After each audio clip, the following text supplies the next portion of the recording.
सिया राम जय जय राम। राम सिया राम जय जय राम।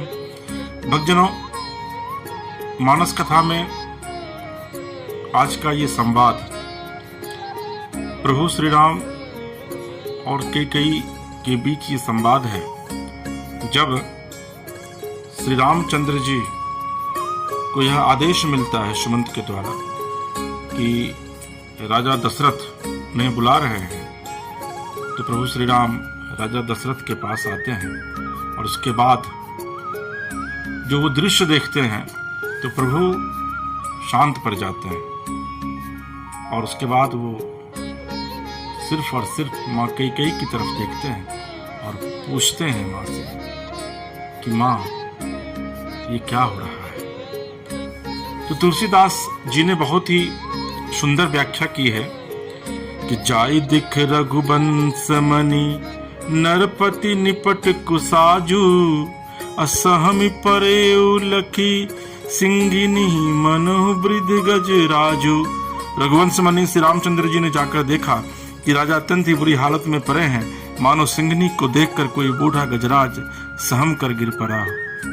सूख ही अधर जरई सब अंगु मनहु दीन मनिहीन भुअंगु सरुस समीप देखी कैकेयी मानहु मिचु घरी गनी ले। राजा के ओठ सूख रहे हैं और सारा शरीर जल रहा है, मानो मणि के बिना सांप दुखी हो रहा हो। पास ही क्रोध से भरी कैकेयी को देखा, मानो साक्षात मृत्यु ही बैठी राजा के जीवन की अंतिम घड़ियां गिन रही हूँ। करुणा मैं मृदु राम सुभाऊ प्रथम दीख दुख सुना न काऊ तदपि धीर धरि समऊ विचारी पूछ मधुर बचन महतारी। श्री रामचंद्र जी का स्वभाव कोमल और करुणामय है। उन्होंने अपने जीवन में पहली बार यह दुख देखा, इससे पहले कभी उन्होंने दुख सुना भी न था। तो भी समय का विचार करके हृदय में धीरज धरकर उन्होंने मीठे वचनों से माता कैकेयी से पूछा। प्रभु पूछते हैं, मोहि कहू मातु तात दुख कारण करिय जतन जेहि होई निवारण सुनहु राम सब कारण एहु राजहि तुम पर बहुत स्नेहु। हे माता, मुझे पिताजी के दुख का कारण कहिए ताकि जिससे उनका निवारण हो, दुख दूर हो, वो यत्न किया जाए। कैकेयी कहती हैं कि हे राम, सुनो, सारा कारण यही है कि राजा का तुम पर बहुत स्नेह है। देन कहे निमोई दुई वरदाना मांगे जो कछु मोहि सुहाना सो सुनि भयउ भूप उर सोचू छारी न सकहि तुम्हार संकोचू। इन्होंने मुझे 2 वरदान देने को कहा था, मुझे जो कुछ अच्छा लगा वही मैंने मांगा। उसे सुनकर राजा के हृदय में सोच हो गया, क्योंकि ये तुम्हारा संकोच नहीं छोड़ सकते। सूत स्नेहुत वचनूत संकट परे नरेशु सकहुत आयसु धरहु सिर मेटहु कठिन कलेसु। इधर तो पुत्र का स्नेह और उधर वचन प्रतिज्ञा। राजा इसी धर्म संकट में पड़ गए हैं।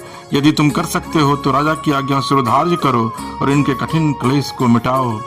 मंगल भवन मंगल हारी द्रवहु सुदशरथ अजिर बिहारी निधरक बैठ कहई कटुबानी सुनत कठिन ताति अकुलानी जीभ कमान बचन सर नाना मनहु महिप मृदुलच्छ समाना। कैकेयी बेधड़क बैठी ऐसी कड़वी वाणी कह रही है जिसे सुनकर स्वयं कठोरता भी अत्यंत व्याकुल हो उठी। जीव धनुष है, वचन बहुत से तीर है और मानव राजा ही कोमल निशाने के समान है। जनु कठोर पनु धरे शरीरु सिखई धनुष विद्या बरवीरु सब प्रसंगु रघुपति सुनाई बैठी मनहु तनु धरि निठुराई। इस सारे सात समान के साथ मानव स्वयं कठोरपन श्रेष्ठ वीर का शरीर धारण करके धनुष विद्या सीख रहा है। श्री रघुनाथ जी को सब हाल सुनाकर वह ऐसे बैठी हैं मानो निष्ठुरता ही शरीर धारण किए हुए हो। मन मुस्काई भानुकुल भानु रामु सहज आनंद निधानु बोले बचन विगत सब दूषण, मृदु मंजुल जनु बाग विभूषण। सूर्यकुल के सूर्य स्वाभाविक ही आनंद निधान श्री रामचंद्र जी मन में मुस्कुराकर सब दूसरों से रहित ऐसे कोमल और सुंदर वचन बोले जो मानो वाणी के भूषण ही थे। सुनु जननी सोई सुतु बर भागी, जो पितु मातु बचन अनुरागी। तन मातु पितु तोष निहारा, दुर्लभ जननी सकल संसारा। हे माता सुनो, वही पुत्र बरभागी है जो पिता माता के वचनों का अनुरागी पालन करने वाला है। आज्ञा पालन के द्वारा माता पिता को संतुष्ट करने वाला पुत्र हे जननी सारे संसार में दुर्लभ है। मुनिगण मिलनु विशेष बन, शबहि भांति हित मोर। तेहि मह पितु आयसु, बहुरी संगमत जननी तोर। वन में विशेष रूप से मुनियों का मिलाप होगा जिसमें मेरा सभी प्रकार से कल्याण है, उसमें भी फिर पिताजी की आज्ञा और हे जननी तुम्हारी सम्मति है। भरतु प्राण प्रिय पावहि राजू, विधि सब विधि मोहि सन्मुख आजू। जाऊं न जाऊं बन ऐसे हो काजा, प्रथम गनीय मोहि मूढ़ समाजा। और प्राण प्रिय भरत राज्य पावेंगे। इन सभी बातों को देखकर यह प्रतीत होता है कि आज विधाता सब प्रकार से मुझसे सम्मुख हैं, मेरे अनुकूल हैं। यदि ऐसे काम के लिए भी मैं वन को न जाऊं तो मूर्खों के समाज में सबसे पहले मेरी गिनती करनी चाहिए। देखिए प्रभु श्री राम की क्या कृपा है और प्रभु राम क्यों आराध्य हैं सबके, कि जब माँ कैकेयी उनसे कहती है कि तुम्हें वन जाना पड़ेगा और भरत को राज्य देना है तुम्हें, तो वो कहते हैं कि अगर मैं अपने प्राण से भी ज्यादा प्रिय भरत को राज्य नहीं दूं तो ये तो बहुत ही आश्चर्य है, क्योंकि विधाता ने सब कुछ मेरे अनुकूल किया है और मैं तो अगर वन न जाता हूं तो ये तो मूर्खों के समाज में मेरी सबसे पहले गिनती होगी। देखिए प्रभु श्री राम की उदारता, इसीलिए वो मर्यादा पुरुषोत्तम है, इसीलिए वो आराध्य है, इसीलिए वो राम है। से वही अरडु कल्पतरु त्यागी, परिहरि अमृत लेहि बिसुमागी। तेउ न पाई अस समौ चुकाही, देखूं बिचारी मातु मन माही। जो कल्प वृक्ष को छोड़कर रेड़ की सेवा करते हैं और अमृत त्याग कर विश्व मांग लेते हैं, हे माता तुम मन में विचार कर देखो, वे महामूर्ख भी ऐसा मौका पाकर कभी न चुकेंगे। अम्ब एक दुख मोहि विशेषी, निपट बिकल नर नायक देखी। थोड़ी ही बात पितहि दुख भारी, होती प्रतीति न मोहि महतारी। हे माता मुझे एक ही दुख विशेष रूप से हो रहा है, वो महाराज को अत्यंत व्याकुल देखकर। इस थोड़ी सी बात के लिए ही पिताजी इतना भारी दुख हो। हे माता मुझे इस बात पर विश्वास नहीं होता। राउ धीर गुण उदधि अगाधु, भा मोहिते कछु बर अपराधु। जाते मोहि न कहत कछु राउ, मोरी सपत तो ही कहु सती भाऊ। क्योंकि महाराज तो बड़े ही धीर और गुणों के अथाह समुद्र हैं। अवश्य मुझसे कोई बड़ा अपराध हो गया है जिसके कारण महाराज मुझसे कुछ नहीं कहते। तुम्हें मेरी सौगंध है माता, तुम सच सच कहो। सहज सरल रघुबर बचन, कुमति कुटिल कर जान। चलई जोंक जल वक्र गति, यद्यपि सलिल समान। रघुकुल में श्रेष्ठ श्री रामचंद्र जी के स्वभाव से ही सीधे वचनों को दुर्बुद्धि के कई टेढ़ा ही करके जान रही है। जैसे यद्यपि जल समान ही होता है परंतु जोक उसमें टेढ़ी चाल से ही चलती है। रहस्य रानी राम रुख पाई, बोली कपट सनेहु जनाई। शपथ तुम्हार भरत के आना, हेतु न दूसर मैं कछु जाना। रानी कैकेयी श्री रामचंद्र जी का रुख पाकर हर्षित हो गई और कपटपूर्ण स्नेह दिखाकर बोली, तुम्हारी शपथ और भरत की सौगंध है, मुझे राजा के दुख का दूसरा भी कुछ भी कारण विदित नहीं है। तुम्हें अपराध जो गुण ही ताता, जननी जनक बंधु सुख दाता। राम सत्य सब जो कछु कहूँ, तुम पितु मातु बचन रत अहूँ। हे तात तुम अपराध के योग्य नहीं हो, तुमसे माता पिता का अपराध बन पड़े यह संभव नहीं। तुम तो माता पिता और भाइयों को सुख देने वाले हो। हे राम तुम जो कुछ कह रहे हो सब सत्य है, तुम पिता माता के वचनों के पालन में तत्पर हो। पितहि बुझाई कहु बलि सोई, चौथे पन जेहि अजसु न होई। तुम सम सुवन सुकृत जेहि दिन्हे, उचित न तासु निरादर किन्हे। मैं तुम्हारी बलिहारी जाती हूँ, तुम पिता को समझाकर वही बात कहो जिसे चौथेपन बुढ़ापे में इनका प्राप्त यश न हो। जिसे पुण्य ने इनको तुम जैसे पुत्र दिए हैं, उसका निरादर करना कहीं से उचित नहीं। लागहि कुमुख बचन शुभ कैसे, मगह गया दिक तीरथ जैसे। राम ही मातु बचन सब भाए, जिमि सुर सरिगत सलिल सुहाए। कैकेयी के बुरे मुख में ये शुभ वचन कैसे लगते हैं, जिससे मगध देश में गया आदिक तीर्थ। श्री रामचंद्र जी को माता कैकेयी के सब वचन ऐसे अच्छे लगे जिससे गंगा जी में जाकर अच्छे बुरे सभी प्रकार जल शुभ सुंदर हो जाते हैं। देखिए, ये कहा भी गया है भक्तजन कि अगर आप वाकई में अच्छे हैं, आपका हृदय पवित्र है, तो कोई अगर व्यक्ति आपके विषय में आपके समक्ष बुरा भी आपका कह रहा है तो वो भी आपको अच्छा ही लगेगा। और यही अच्छाई का प्रतीक भी है। यही वजह है कि श्री राम कौशल्या से भी ज्यादा स्नेह माँ कैकेयी से करते थे, और माँ कैकेयी सबसे ज्यादा स्नेह प्रभु श्री राम से करती थी। लेकिन कहते हैं ना कि जब वक्त विपरीत होता है तो सब कुछ वही होता है जो विधाता चाहता है। गई मूर्छा राम ही सुमिरी, नृप फिर करवट लिन। सचिव राम आगमन कही, बिनय समय समकिन।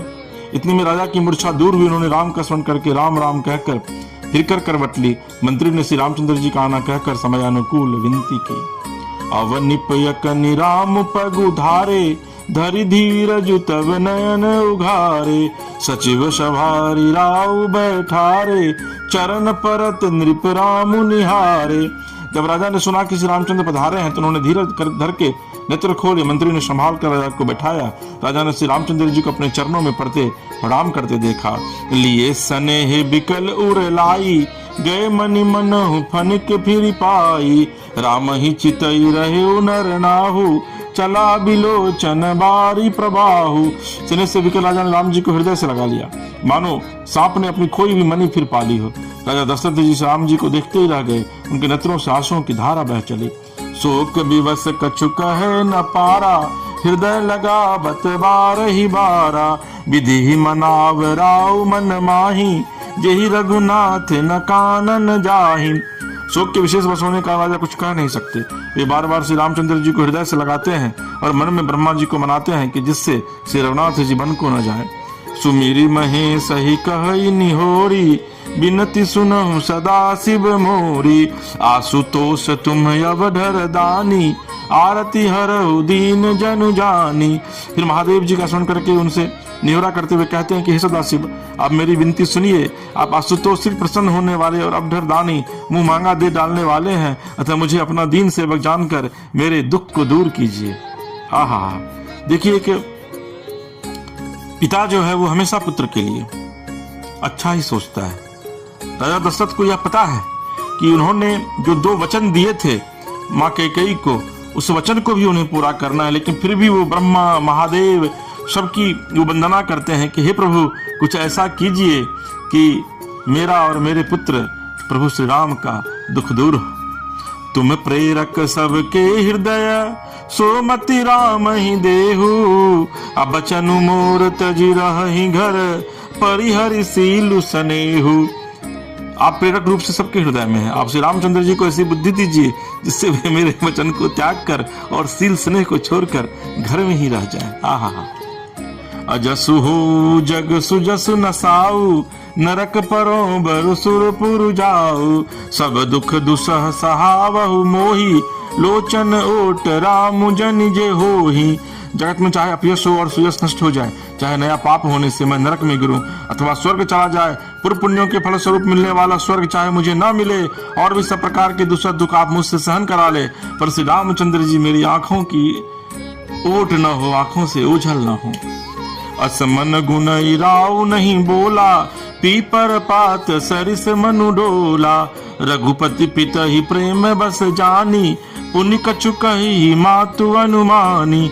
राजा मन ही मन इस प्रकार विचार कर रहे हैं, बोलते नहीं। उनका मन पीपल के पत्ते की तरह डोल रहा है। श्री रघुनाथ जी ने पिता के प्रेम को कि बस जानकर और यह अनुमान करके कि माता फिर कुछ कहेंगी तो पिताजी को दुख होगा। देखिए, प्रभु श्री राम सब जानते थे, इसलिए वो चाहते थे कि कोई भी ऐसी बातें ना हो कि उनके समक्ष माँ कुछ ऐसा बोले कि उनके पिता को दुख हो उस बात से और वहां पर उनकी उपस्थिति हो। वो ऐसा नहीं चाहते थे। देश काल अवसर अनुसारी बोले बचन विनित विचारी, तात कहूं कछु करऊं ठिठाई, अनुचित क्षम बजानी लड़िकाई। देश काल और अवसर के अनुकूल विचार कर विनित वचन कहे, हे तात, मैं कुछ कहता हूँ या विदाई या ठिठाई करता हूँ, इस अनुचित को मेरी बाल्यावस्था समझकर क्षमा कीजिएगा। अति लघु बात लागी दुख पावा, काहू न मोहि कही प्रथम जनावा। देखी गोसाई पूछी माता, सुनी प्रसंग भय शीतल गाता। इस अत्यंत तुच्छ बात के लिए अपने इतना दुख पाया, मुझे किसी ने पहले कहकर यह बात नहीं जनाई। स्वामी, आपको दिशा में देखकर मैंने माता से पूछा, उनसे सारा प्रसंग सुनकर मेरे सब अंग शीतल हो गए, मुझे बड़ी प्रसन्नता हुई। एक तरफ आप समझिए क्या विडंबना है प्रभु की, एक तरफ राजा दशरथ प्रभु से यह विनती कर रहे हैं कि हे प्रभु ऐसा कुछ कीजिए कि प्रभु श्री राम जो है वो उनकी आंखों से ओझल न हो। वहीं दूसरी तरफ प्रभु श्री राम कहते हैं अपने पिता राजा दशरथ से कि आपने एक छोटी सी बात के लिए, तुच्छ बात के लिए आप इतना दुख सहे। आप सिर्फ मुझे एक बार कह देते या सिर्फ यह प्रसंग मैं सुन जाता तो मुझे बड़ी प्रसन्नता होती, मेरा अंग शीतल पड़ जाता। देखिए प्रभु श्री राम की उदारता कि उनको बन जाने में भी जरा सा वो विचलित नहीं हुए। मंगल समय स्नेह बस सोच परिहरियतात, आय सुदेय हरसिय कही पुल के प्रभुगात। हे पिताजी, इस मंगल के समय स्नेह बस होकर सोच करना छोड़ दीजिए और हृदय में प्रसन्न होकर मुझे आज्ञा दीजिए। यह कहते हुए प्रभु श्री रामचंद्र जी सर्वांग पुलकित हो गए। धन्य में धन्य जन्म जगती तल तासु, पिता ही प्रमोद चरित सुनि जासु। चारि पदार्थ कर तल ताके, प्रिय पितु मातु प्राण सब जाके। उन्होंने फिर कहा, इस पृथ्वी तल पर उसका जन्म धन्य है जिसके चरित्र सुनकर पिता को परमानंद हो, जिसको माता पिता प्राणों के समान प्रिय हैं। चारों पदार्थ अर्थ धर्म काम मोक्ष उसके कर तलगत मुट्ठी में रहते हैं। आयसु पाली जन्म फल पाई, एहु बेगी हो रजाई। विदा मातु सन आवो मागी, चली हूँ बनही बहुरी पग लागी। आपकी आज्ञा पालन करने और जन्म का फल पाकर मैं जल्दी ही लौट आऊंगा। आप कृपया आज्ञा दीजिए, माता से विदा मांग आता हूँ, फिर आपके पैर लगाकर प्रणाम करके वन को चलूंगा। देखिए कि आज की तारीख में अगर कोई पिता अपने पुत्र से कहे कि तुम घर को छोड़ करके वन को चले जाओ, घर को तुम छोड़ कर निकल जाओ, तो वो पुत्र कहता है अपने पिता से कि नहीं, आप निकल जाइए, मैं नहीं निकलूंगा। लेकिन जरा आप कितना ये प्रसंग अद्भुत है और आनंदित प्रसंग है ये कि किस तरीके से कोई भी विषाद प्रभु श्री राम को नहीं हुआ। और वो कहते हैं राजा दशरथ से कि आप मुझे कहते एक बार पिताजी, इसके लिए आप इतने परेशान हैं। मैं जाता हूं मां से अपना विदा मांगने के लिए और फिर आपको प्रणाम करूंगा और मैं वन की तरफ चलूंगा। अस कही राम गवनु तब किन्ना, भूप शोक बस उतरु न दिन्ना। नगर व्यापी गई बात सुतीछी, छुअत चढ़ी जनु सब तन बीची। ऐसा कहकर तब श्री रामचंद्र जी वहां से चल दिए। राजा ने शोक बस कोई उत्तर नहीं दिया। वह बहुत ही तीखी अप्रिय बात नगर भर में इतनी जल्दी फैल गई मानो डंक मारते ही बिच्छू का विष सारे शरीर में चढ़ गया हो। सुनी भय बिकल सकल नर नारी, बेली बिटप जिमि देखी दवारी। जो जह सुनई धुनई सिर सोई, बर बिसादु नहीं धीरज होई। इस बात को सुनकर सब स्त्री पुरुष ऐसे व्याकुल हो गए जैसे दावानल वन में आग लगी। देखकर बेल और वृक्ष मुरझा जाते हैं। जो जहां सुनता है वह वहीं सिर धुनने पिटने लगता है। बड़ा विषाद है, किसी को धीरज नहीं बनता। मुख सुखा ही लोचन स्रवही, शोकुन हृदय समाई। अमनहु करुण रस कटकई, उत्तरी अवध बजाई। सबके मुख सूख जाते हैं, आंखों से आंसू बह रहे हैं, शोक हृदय में नहीं समा रहा, मानो करुणा रस की सेना अवध पर डंका बजाकर उतर आई हो। मिले ही माजे विधि बात बेगारी, जह तह दे के कई गारी। एहि पापी नहीं बुझिका परेऊ, छाई भवन पर पावक धरेऊ। सब मेल मिल गए थे, सब संजोग ठीक हो गए थे। इतने में ही विधाता ने बात बिगाड़ दी। जहां तहां लोग कैकेयी को गाली दे रहे हैं। इस पापिन को क्या सूझ पड़ा जो इसने छाए घर पर आग रख दी। निज कर नयन काढ़ी चह दीखा, डारी सुधा बिसु चाहत चीखा। कुटिल कठोर कुबुद्धि अभागी, भई रघुवंश बेनु बन आगी। वो अपने हाथ से अपनी आंखों को निकाल कर आंखों के बिना ही देखना चाहती है और अमृत फेंक कर विष चखना चाहती है। यह कुटिल कठोर दुर्बुद्धि और अभागिनी कैकेयी रघुवंश रूपी बांस के वन के लिए अग्नि हो गई।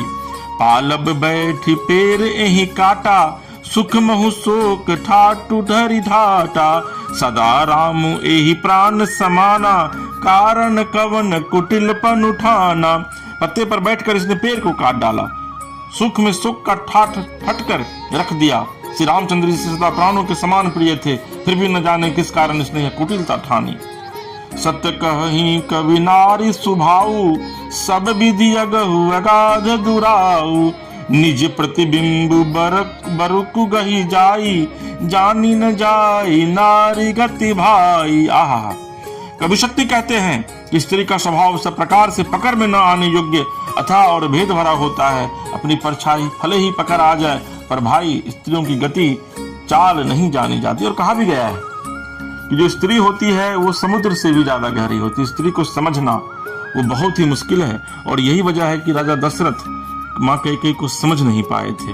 और उन्होंने जब कैकेयी उनको युद्ध में जिताई थी तो उन्होंने वचन दिया था उसी समय कि तुम्हें जब भी जरूरत हो तुम 2 वचन मुझसे मांग लेना। काह न पावकु जारि सक का, न समुद्र समाई। का न करे अबला प्रबल, के ही जग कालु न खाई।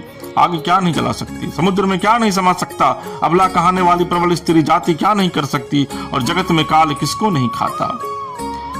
मंगल भवन य मंगल हारी, द्रवहु सुदशरथ अजिर बिहारी। राम सिया राम, सिया राम जय जय राम।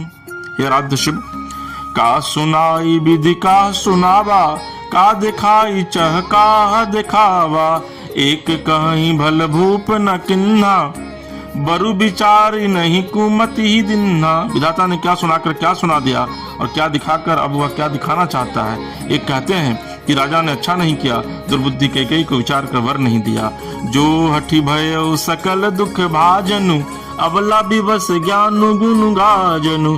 एक धर्म परिमिति पहिचाने, नृपहि दोष नहीं देहि सयाने।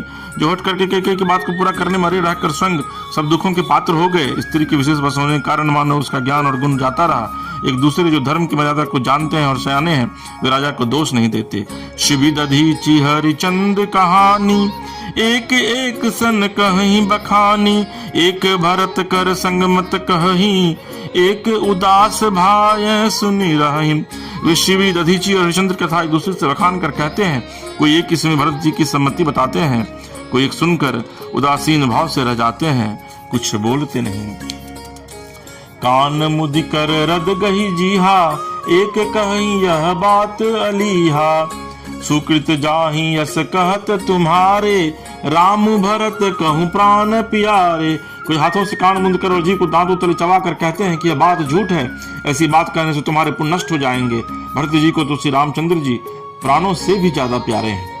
चंदु चबे बरुअन लकन, सुधा होई विस्तूल। सपने हु कबहु न करहि किछु, भरतु राम प्रतिकूल। चंद्रमा चाहे शीतल किरणों की जगह आग की चिंगारियां बरसाने लगे और अमृत चाहे विश्व के समान हो जाए, परंतु भरत जी स्वप्न में भी कभी श्री रामचंद्र जी के विरुद्ध कुछ नहीं करेंगे।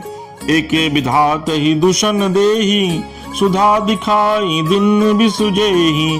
खर भरु नगर सोच सब काहू, दुसदाहुर मिटाऊ छाहू। कोई विधाता को दोष देते हैं जिसने अमृत दिखाकर विष दे दिया। नगर भर में खलबली मच गई, सब किसी को सोच हो गया, हृदय में दुसह जलन हो गई, आनंद उत्साह मिट गया। विप्र बधु कुल मान्य जठेरी, जे प्रिय परम कई केरी, अलगी देन सिख सील सराही, बचन बान सम लागहि ताही। ब्राह्मणों की स्त्रियां कुल की माननीय बड़ी बूढ़ी और जो कैकेयी की परम प्रिय थी, वे उसके सील की सराहना करके उसे सीख देने लगी, पर उसको उनके वचन बाण के समान लगते हैं। भरतु न मोहि प्रिय राम समाना, सदा कहु यहु सब जग जाना, करहु राम पर सहज सनेहु, कहीं अपराध आज बनु देहु। वे कहती हैं, तुम तो सदा कहा करती थी कि श्री रामचंद्र जी के समान मुझको भरत भी प्यारे नहीं है। इस बात को सारा जगत जानता है। श्री रामचंद्र जी पर तो तुम स्वाभाविक ही स्नेह करती रही हो, आज किस अपराध में उन्हें बन देती हो। कबहु न कियहु सबतियारेसु, प्रीति प्रतीति जान सबु देसु, कौशल्या काह बिगारा, तुम जेहि लागी ब्रज पुर पारा। तुमने कभी सौतिया डाह नहीं किया, सारा देश तुम्हारे प्रेम और विश्वास को जानता है। अब कौशल्या ने तुम्हारा कौन सा बिगाड़ कर दिया, जिसके कारण तुमने सारे नगर पर वज्र गिरा दिया। सिय की पिय संग परिहरि, लखन की रही है धाम, राज की भुंजब भरतपुर, नृपु की जी बिनु राम। क्या सीता जी अपने पति श्री रामचंद्र जी का साथ छोड़ देंगी? क्या लक्ष्मण जी श्री रामचंद्र जी के बिना घर रह सकेंगे? क्या भरत जी श्री रामचंद्र जी के बिना अयोध्यापुरी का राज्य भोग सकेंगे? और क्या राजा श्री रामचंद्र जी के बिना जीवित रह सकेंगे? अर्थात न सीता जी यहाँ रहेंगी, न लक्ष्मण जी रहेंगे, न भरत जी राज्य करेंगे, और न राजा ही जीवित रहेंगे। सब उजाड़ हो जाएगा। अस विचारी उर छारहु कोहु, शोक कलंक कोठी जनि होहु, भरत ही अवसि देहु जुवराजु, कानन का राम कर काजू। हृदय में ऐसा विचार कर क्रोध छोड़ दो, शोक और कलंक की कोठी मत बनो, भरत को अवश्य युवराज पद दो, पर श्री रामचंद्र जी का मन में क्या काम है। देखिए, दरअसल में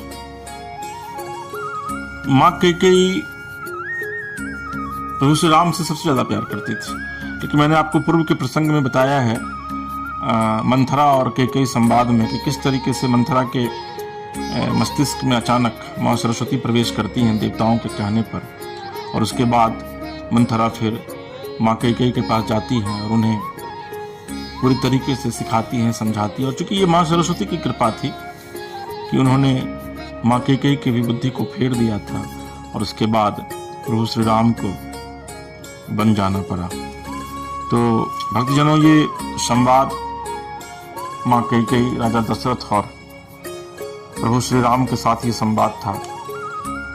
मुझे पूरी उम्मीद है कि प्रभु की कृपा से प्रभु का ये प्रसंग आपको निश्चित तौर पर अच्छा लगा होगा, और अगर ये अच्छा लगा है तो हमारे चैनल को सब्सक्राइब कीजिए, लाइक कीजिए, क्योंकि कहीं ना कहीं से जो प्रभु श्री राम की ये गाथा है, जो ये मानस कथा है, ये अद्भुत है। और हर एक घर में जो भी सनातनी हैं, जो भी हिंदू धर्म को मानने वाले हैं, उनके हर एक घर में रामायण है। और अगर नहीं है तो भक्तजनों, मेरा आपसे आग्रह है, मेरी विनती है आपसे, अपने घर में एक मानस, एक रामचरितमानस निश्चित तौर पर रखिए, क्योंकि कहा जाता है कि जहाँ रामचरितमानस है वहाँ पवन पुत्र विराजते हैं, वहाँ श्री राम विराजते हैं। और जिस घर में राम कथा या मानस कथा का पाठ होता है या जहाँ लोग सुनते हैं, वहाँ प्रभु शंकर भोलेनाथ वो भी वहाँ सुनने आते हैं। पवन पुत्र तो रहते ही हैं, और भगवान भोलेनाथ भी वहाँ आते हैं माँ पार्वती के साथ। तो निश्चित तौर पर अपने घर में एक रामायण जरूर रखिए, और एक बार फिर से बोलिए, श्यावर रामचंद्र की जय, पवन सुत हनुमान की जय। हर हर महादेव। श्री सीताराम।